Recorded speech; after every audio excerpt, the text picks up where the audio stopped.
সত্যি অনেকটাই ভালো লেগেছে। আজকে আমাদের ঘরের কাজটা কমপ্লিট হলো। আজকে দিলাম মিস্ত্রিদের ভাত ডাল দিয়ে। গুড মর্নিং, শুভ সকাল, আপনাদের নতুন একটা ভিডিওতে স্বাগত জানাচ্ছি। সত্যি অনেকটাই কষ্ট হলো আজকে ঘরের সিলিং উঠোতে, কারণ মিস্ত্রি ছিল না, আমি, মা, বাবা আর একটা মিস্ত্রি, এই চারজন মিলে এত বড় ঘরের কি সিলিংটা উঠানো চাই, অনেকটাই কষ্ট হয়েছিল। তো তারপরে এখানে সিলিংটা উঠালাম, উঠানোর পর দেখো কেমন লেগেছে। আর সত্যি বলা গেলে অনেকটাই সুন্দর লেগেছে আমার, আর এখানে রং চং করার পরে অনেকটাই ভালো লাগবে। তারপরে মিস্ত্রি ভাই আমাকে বললো যে কিছু একটা কাজ আছে, কাজটা করে নে, তারপরে সাইডের বেড়াটাকে লাগিয়ে দেবো। তারপরে কাজ করার পর আমাকে বললো যে ধর বেড়াটা লাগিয়ে দিই ভালোভাবে। তারপরে সবাই মিলে বেড়াটা লাগালাম। তারপরে আজকে বানাচ্ছিল ডাল, পাঁপড় আর একটা সবজি, আর খেতে তো অনেকটি দারুণ ছিল।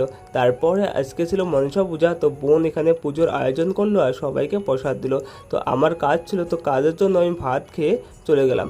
তারপরে সন্ধ্যাবেলা আসার পর দেখলাম যে আমার একটা ক্রেটিন এসেছিলো, ক্রেটিনটা আনবক্সিং করে দেখলাম। তারপরে আজকে আমাদের ঘরের কাজ এই পর্যন্তই হলো। ভিডিও ভালো লাগলে লাইক, কমেন্ট, সাবস্ক্রাইব।